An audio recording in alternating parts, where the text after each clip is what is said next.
Hi, so my name's Tim from Jim's Handyman, and I'm going to show you an interesting little trick today, how to fix a plaster hole in a wall. This tip is a little bit different to the other methods that you may have seen, but it's really good, especially if you've got different sized plaster thicknesses. So what we're going to do first off is on our little hole here, we're going to now drill a bigger hole and plug it. And let me show you how we do that. Here's a handy little template that I carry around with me in the back of my truck. You can see it's got different size holes in it. That's for the different sizes that you need, and they also fit my hole saw.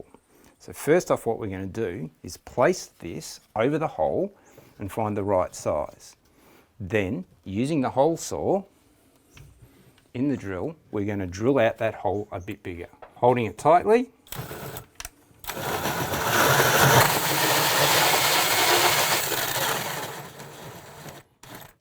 Right, as you can see, we've now made the hole a bit bigger. Now, we'll go outside and I'll show you how to cut the plug that will actually fit in that hole. Okay, so now that we're outside, what we're going to do is actually cut a sizable hole. It's a little bit bigger than the hole that we cut in there because we need the excess paper that's around this piece of plaster. So again, using my template, placing it over the plaster, I can surmise that we probably should have a square about so big.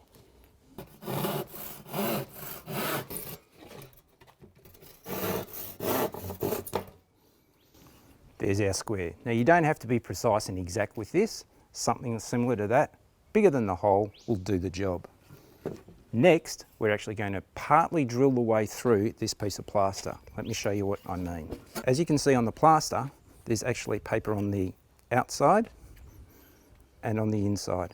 So we want to keep the outside paper on the plasterboard. So we don't want to drill all the way through using our hole saw. We want to stop just before we get to the paper, which is about, I'd say, a good 2/3 of the way through the plasterboard.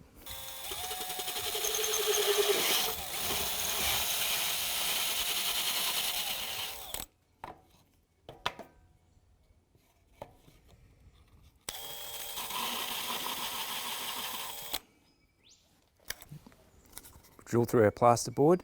Now, this is a little bit fiddly and can take some time, and you may have to do several cuts. But what we're going to do is actually score the back of the paper and then break away the excess plaster.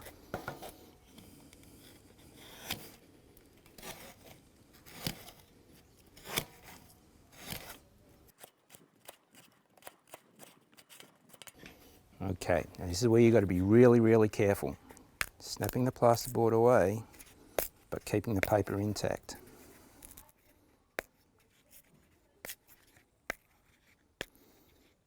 We carefully peel the plasterboard away from the paper.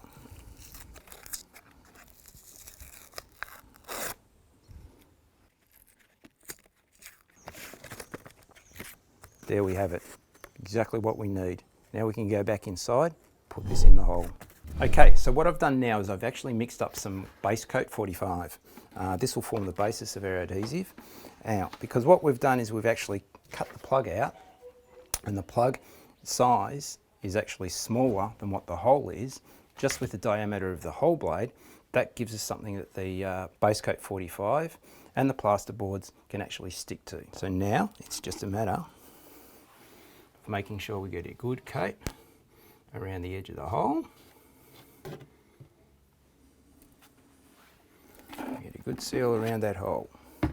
Then we also want to make sure that we back the back of the paper that we've cut away.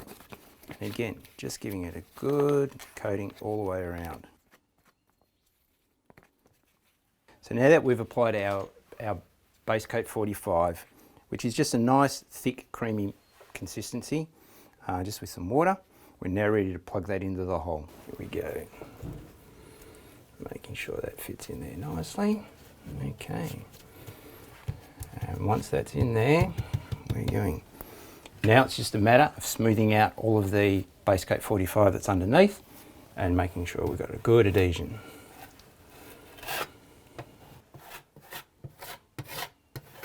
Okay, that's it for the first step. Now we're going to let that set off and dry, and then we're going to come back and we'll show you how to finish it off. Okay, now we've let our patch dry, which is typically about 24 hours, we're ready to do the next step. We're going to give it a light sand, and then we're going to overfill it with the second coat. So just giving it a light sand, making sure that we're getting rid of all of the lumps and bumps that we can feel, just with running our hand over it, just to make sure that we've got it somewhat smooth.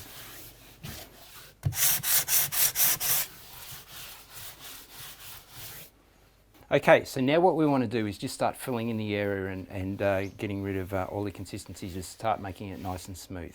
So again, we've mixed up some more base coat, and we're just going to apply that over and start smoothing it out. Starting in the middle and just working out towards the ends.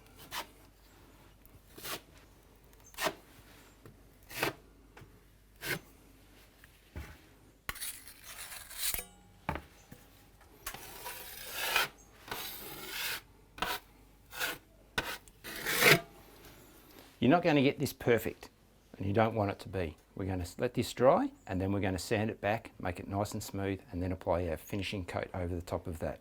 But first, we've got to let this dry. Okay, so now that we've had our second base coat dry off now, we can give this a quick sand, put on a final finishing coat, let that dry, and then we should be almost ready to go, ready for painting.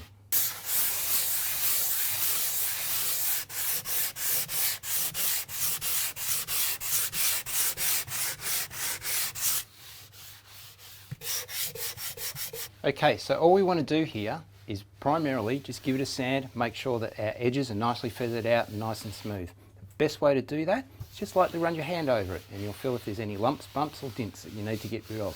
If there is, just give it another bit of a sand and feather it out. Now that that's ready, we can now put our top coat on.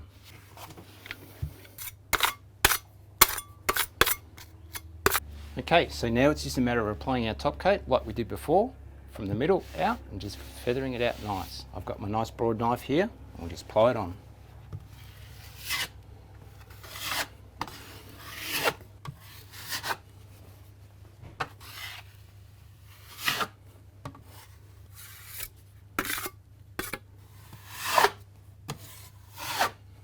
When you're applying this, you want to make sure that your coverage is past the other two coats that you've done. So you just want to go that little bit wider, top, bottom and the sides. Let that dry off, another quick sand, we're ready for undercoating and painting. Thanks for watching. I hope you've enjoyed these tips from Jim's Handyman. Hey, if you've got something that you think would be interesting or a problem that you'd like us to solve, send it in or put it in the comments below. And if you need a Jim's Handyman, give us a call on 131 546.